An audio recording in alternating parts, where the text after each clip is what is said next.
Not every smiling face is a friend. Some are demons wearing the skin of someone you once trusted.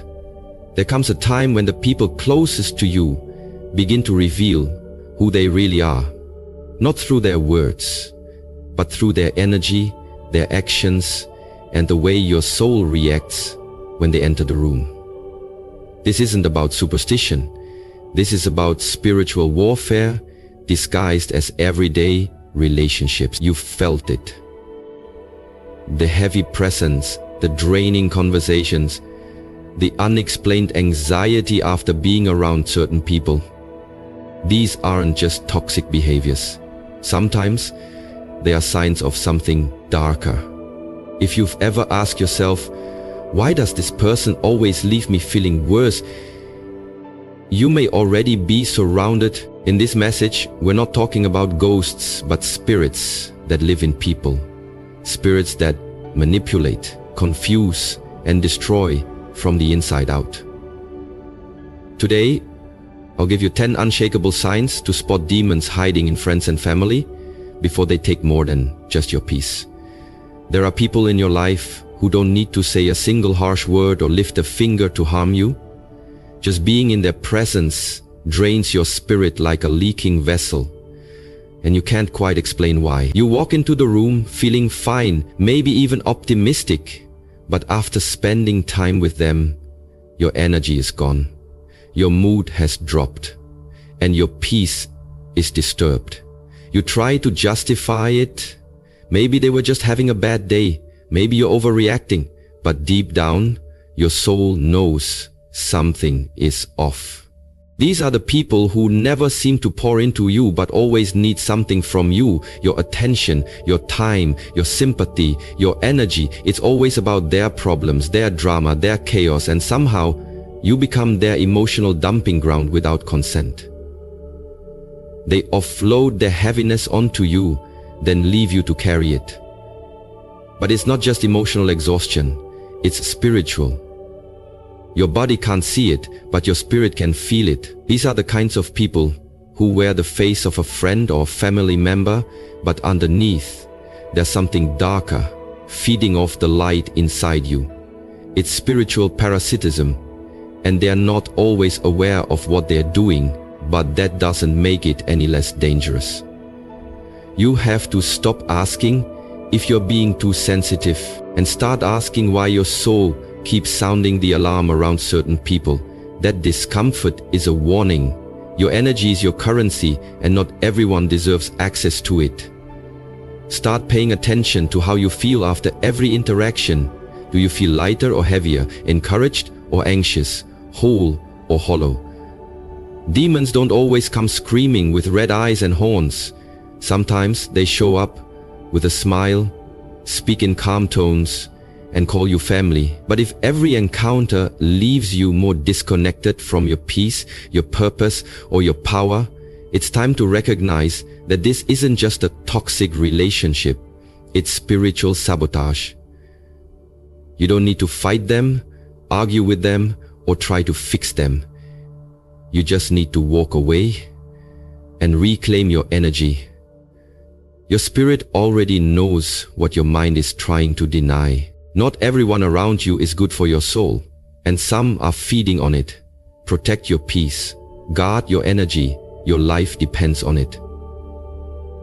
They twist the truth to divide you, subtly, skillfully, and strategically, like a snake that coils around your relationships until the life is squeezed out of them. These people don't lie outright because that would be too obvious.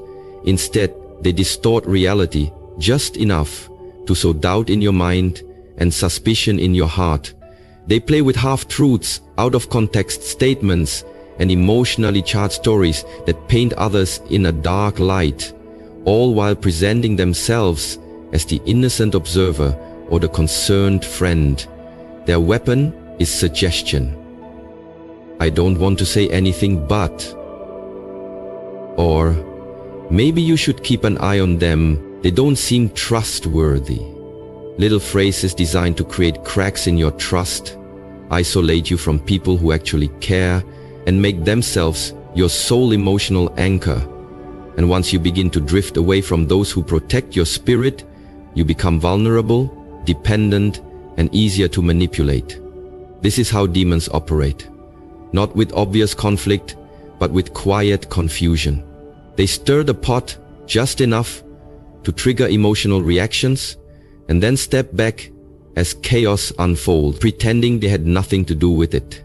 They know that if they can fracture your foundation, your support system, your circle, your clarity, they can influence your perception of reality. You'll start questioning the intentions of good people, believing lies over facts, and slowly adapting their narrative as your own. That is spiritual warfare disguised as conversation. And the most dangerous part? These people often appear deeply loyal, even loving. They tell you they have your back, that they're just being real or honest. But what they're really doing is planting spiritual poison between you and your peace. You'll begin to wonder why you're feeling more paranoid, why you're second-guessing relationships that once felt solid, and why your world feels heavier, until you trace it back to one person who always seems to be the common denominator in every broken bond. That's not a coincidence. That's a calculated disruption. Demonic spirits don't always scream, they whisper. They gaslight, they charm, and they divide. When someone consistently brings division but never resolution, constantly highlights flaws in others but never owns their own, understand this: they're not trying to protect you, they're trying to isolate you. And once you're alone, they own you. Wake up, protect your relationships, and most of all, protect your mind from the lies that come dressed as concern.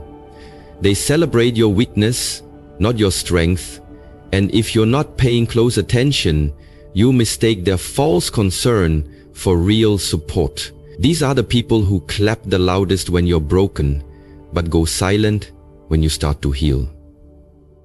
They're right there to comfort you when you've hit rock bottom, when your heart is shattered, when your plans fall apart. But the moment you begin to rise, to gain clarity, to walk in confidence, their energy shifts. Suddenly, they're distant, sarcastic, dismissive, or even resentful. Why? Because your strength threatens their illusion of superiority. Your power exposes their insecurity. As long as you're struggling, they feel needed, relevant, even elevated. But when you stand tall, they feel small. So they prefer you dependent, not independent, uncertain, not empowered. And that's the twisted truth. They don't truly love you. They love the version of you that makes them feel better about themselves. They love the broken you because it doesn't challenge them. They love the version of you that doubts your worth, that seeks their approval, that remains in a state of emotional debt. But when you start setting boundaries, prioritizing yourself, dreaming bigger, and stepping into your purpose, they can't hide their discomfort. They may disguise their jealousy as humor, mocking your ambition, calling your progress a phase, or belittling your dreams as unrealistic. They'll say things like, "Don't forget where you came from," not out of love, but as a subtle reminder to shrink back down to the level they are comfortable with. Deep down, they don't want to see you win unless they're above you in the process. And that's how you know you're dealing with a spirit, not just a person. A spirit that fears light, that feeds on insecurity, and that celebrates failure as long as it keeps you tied to them. You need to watch how people respond not to your pain, but to your healing. Anyone who feels more connected to your weakness than your growth is not a friend. There is spiritual liability. Demons won't always try to destroy you with rage. Sometimes they'll destroy you with comfort. But comfort in your brokenness is not love, it's control. Stop confusing pity for loyalty. Pay attention to who supports your power, not just your pain. Because real love doesn't fear your strength, it fuels it. They disrespect boundaries repeatedly, not because they don't understand them, but because they believe the rules don't apply to them when it comes to you. These are the people who hear your no and treat it like a negotiation. You say you need space and they crowd it. You say you're busy and they demand your time. You set a limit and they take it as a challenge. This is not miscommunication, it's a spiritual trespass. When someone consistently steps over the lines you've drawn to protect your peace, your time, your energy, they are revealing a deeper truth. They don't value your autonomy, they value their access to you. And access without respect is exploitation. These individuals operate with a spirit of entitlement. They feel entitled to your time, your presence, your attention, and your emotional bandwidth, even when you've made it clear that you're running low. They disguise their intrusions as love or concern, but at the core, it's about control. Boundaries threaten people who seek power over you. They can't manipulate what they can't reach, and so they push, little by little, testing your resolve, waiting for you to cave in like you always have. They use guilt to make you second guess your right to protect your peace. They'll say things like, "You've changed," or "You're being distant," when in reality, you've simply stopped allowing them to take from you without permission.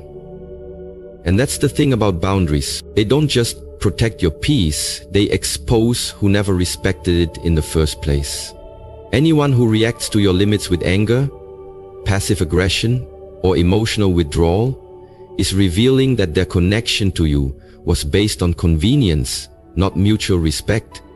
And when you try to assert your spiritual and emotional sovereignty, they feel personally attacked because in their world, your availability defines your value. But hear this clearly. You don't owe anyone unlimited access to your life, especially those who trample over your spirit just to get what they want. Demonic energy doesn't always come with violence. Sometimes it comes with persistence. It wears you down, not with rage, but with constant boundary erosion until you feel powerless to say no. But your peace is sacred. Your time is finite. Your presence is a privilege, not a right. Start treating your boundaries like gates to your kingdom. Because not everyone deserves to enter, and the ones who try to break in are not friends, they are intruders. Guard your gates. They mimic you, then turn others against you. A calculated tactic masked in flattery but rooted in sabotage. These are the people who study your words, your habits, your style, your energy, every detail that makes you unique, and begin to copy it so precisely that at first it seems like admiration. They laugh like you, speak like you, dress like you, even adopt your values and interests, and you might think, wow, we're just alike. But what's actually happening is something far more sinister. They're wearing your identity like a costume, not because they want to honor you, but because they want to become you and eventually replace you. It starts subtly. They echo your phrases, mirror your ideas, post content that sounds eerily like your own. And while you're still trying to make sense of this imitation, they're already working behind your back, whispering doubts into the minds of others, casting shadows on your character, your intentions, your credibility. They'll say things like, "I don't know if they're really who they claim to be," or "They've changed, they're not genuine anymore," slowly poisoning your relationships with people who used to support you. The most twisted part? They use the version of you they copied as the benchmark and then position themselves as the real one while painting you as inauthentic. It's not just betrayal. It's identity theft with a spiritual agenda. These are not just insecure people looking for inspiration. They are vessels for a spirit that envies your light but lacks its own source. That spirit imitates because it can create. It steals because it has no soul of its own, and when it realizes it can't outshine you naturally, it tries to dim you through sabotage. Suddenly, people around you are acting different, growing distant, believing things about you that don't reflect the truth, and you wonder why. The answer is that someone has weaponized your own essence to wage war against your character.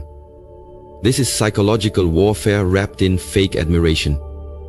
It's not just a toxic person, it's a parasitic spirit, using your brilliance to build their identity, and then turning that stolen light against you. The only way to defeat it is to stand firm in who you are, stay rooted in your truth, and let the imitation reveal itself over time, because no counterfeit can last forever in the presence of authenticity. Protect your identity like your life depends on it, because spiritually it does. They use guilt to keep you connected, not love, not respect. Guilt, a spiritual leash made of emotional manipulation, designed to keep you tied to them long after the relation has run its course. These people don't care if the connection is healthy, mutual, or life-giving. They only care that you stay close enough for them to keep pulling from you, your time, your energy, your loyalty. And when they sense you're waking up, pulling back, setting boundaries, or beginning to heal, they don't apologize or change. They weaponize guilt. They remind you of all they've done for you, of how much they need you, or how hurt they'd be if you abandoned them. They'll say things like, "So you're just gonna leave me? Or after everything I've done?" Knowing those words hit you where you're most vulnerable, your empathy.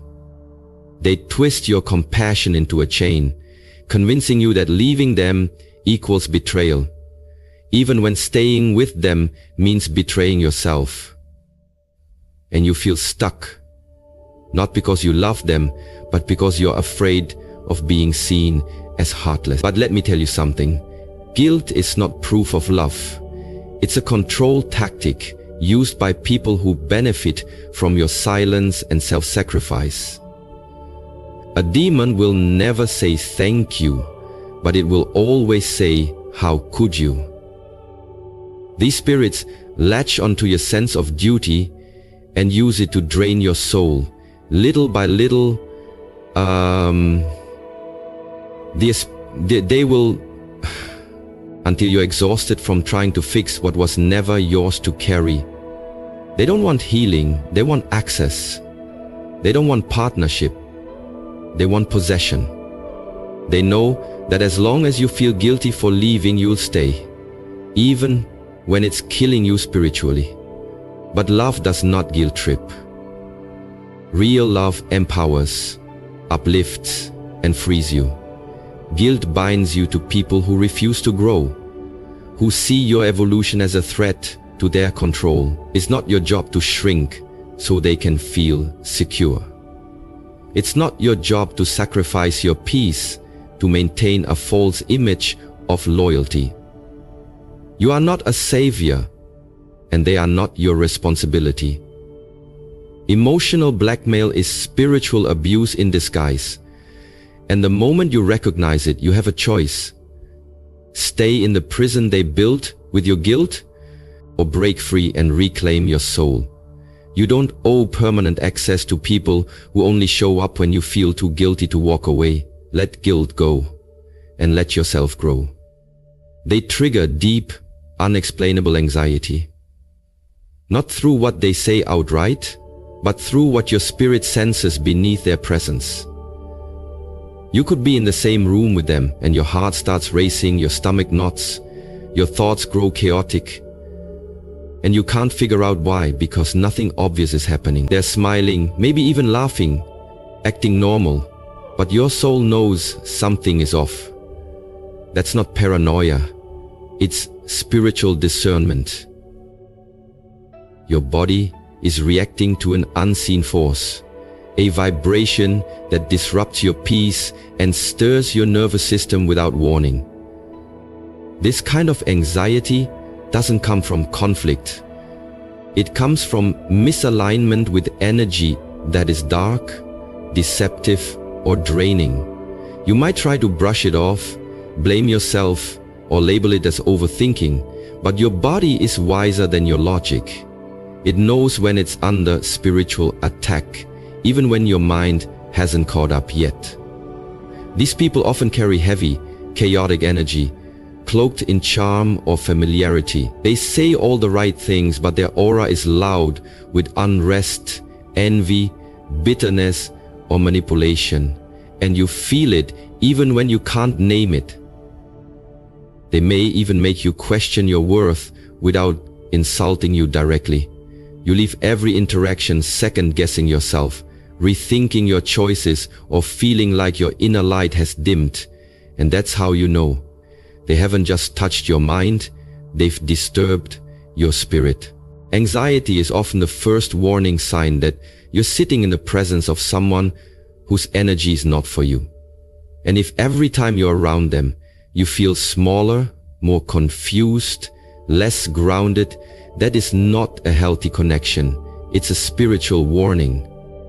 These are the people who seem to be nice on the outside, but they carry unresolved demons that cling to them and search for open doors in you. When you feel this kind of anxiety, don't dismiss it. Investigate it. Who are you around? What shifts inside you when they speak, when they touch you, when they linger in your space? Peace doesn't lie, and neither does tension. Sometimes your anxiety isn't a symptom, it's a message. It's your spirit saying, you're not safe here. And when your spirit speaks, you must listen. Because protecting your peace isn't a luxury, it's a survival skill. Never apologize for removing yourself from what your soul knows is wrong, even when nothing visible seems broken. The unseen world is louder than you think. They laugh when you cry and cry when you shine, because your pain makes them feel powerful and your progress makes them feel invisible. These are the people who pretend to be close, who call themselves friends or family, but the truth is, they are only comfortable when you are beneath them, emotionally, mentally. When you are hurting, they act entertained, dismissive, or even amused. They may not laugh out loud, but there's a glint of satisfaction in their eyes, a smirk they try to hide, a casual shrug of your suffering, as if your brokenness affirms their superiority. They offer no real comfort, just shallow sympathy or cruel jokes disguised as tough love. But let the tables turn. Let healing hit your life. Let your glow return. Let doors start opening, and suddenly they grow distant, silent, even hostile. They begin to withdraw support, downplay your victories, or find a way to make your success about them. You'll hear things like, "You've changed," or "Don't let it go to your head," or worse, they'll try to twist your joy into arrogance to make themselves feel better. These are not just jealous people, they are spiritual adversaries, cloaked in familiarity. Your elevation exposes their stagnation, your light makes their darkness uncomfortable. And the problem isn't that you're doing too much, it's that you're doing what they never had the courage or discipline to do. Deep down, they don't hate you.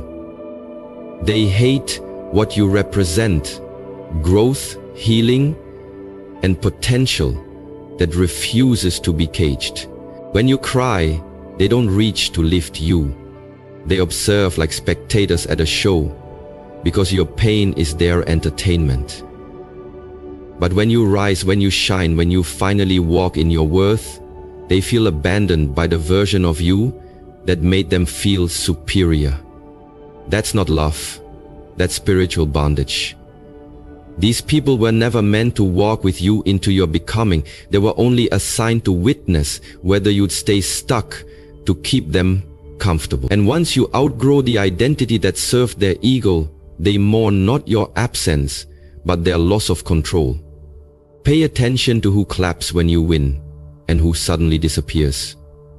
Because true love doesn't laugh at your pain or cry at your progress.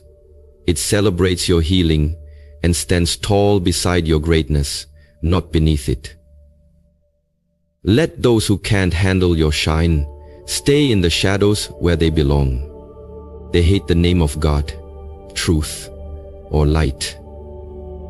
Not always with words, but with reactions, with discomfort, with silent resistance that grows louder every time righteousness enters the room. These are the people who seem fine until you start speaking life, until you invoke the name of God, until your words carry divine weight that exposes what they've worked hard to hide in the shadows. They mock prayer, roll their eyes at scripture, and shift uncomfortably when the conversation turns to faith or morality, not because they don't understand it, but because their spirit is at war with it. The light you carry convicts the darkness they've learned to live with. It burns them, unsettles them, and makes them feel seen in ways they never wanted. They'll say things like, "Don't be so religious," or "Not everything is about God," because for them, His name is not comfort, it's confrontation. Truth rattles those built on lies. Light disturbs those who operate in manipulation. You'll notice they get irritable when you speak with spiritual authority. They change the subject, get sarcastic, or accuse you of being too deep, too intense, or too righteous, when in reality, they just can't stand the reflection they see in your conviction. The presence of God in your life puts pressure on the demons they refuse to face in their own. And so they resist, not always with attack, but with avoidance, with sarcasm, with subtle digs meant to silence your spirit. They don't want healing. They want comfort. They don't want transformation. They want tolerance for their dysfunction, for their sin, for the spirits that live unchecked inside them. But when the name of Jesus is spoken, when the truth of God's word is declared, when the atmosphere shifts into light, they squirm. They mask it with humor, with logic, with fake openness, but inside they are screaming. Because truth doesn't argue, it just reveals. And what you're seeing is not just personality, it's a spirit that knows it cannot survive in the presence of real light. Pay attention to who distances themselves when your faith grows louder. Watch who mocks when you mention the divine. Their reaction isn't random, it's spiritual. Demons are allergic to light. And anyone who hates the name of God, who flees from truth, who resents the presence of light, is already lost in darkness they've chosen to call home. Walk boldly anyway. Speak the name anyway. Light doesn't need permission to shine. It just does. They always leave you further from yourself. Not instantly, not obviously, but gradually, through a slow erosion of your identity, your confidence, and your inner peace. These are the people who disguise connection as closeness, but slowly dismantle the core of who you are until you begin to doubt your instincts, silence your voice, and shrink in the presence of their energy. Every time you're with them, you walk away feeling more confused, more depleted, more detached from your truth. They don't just drain your energy, they distort your reflection. At first, it might look like simple influence, their opinions shaping yours, their preferences overshadowing your own.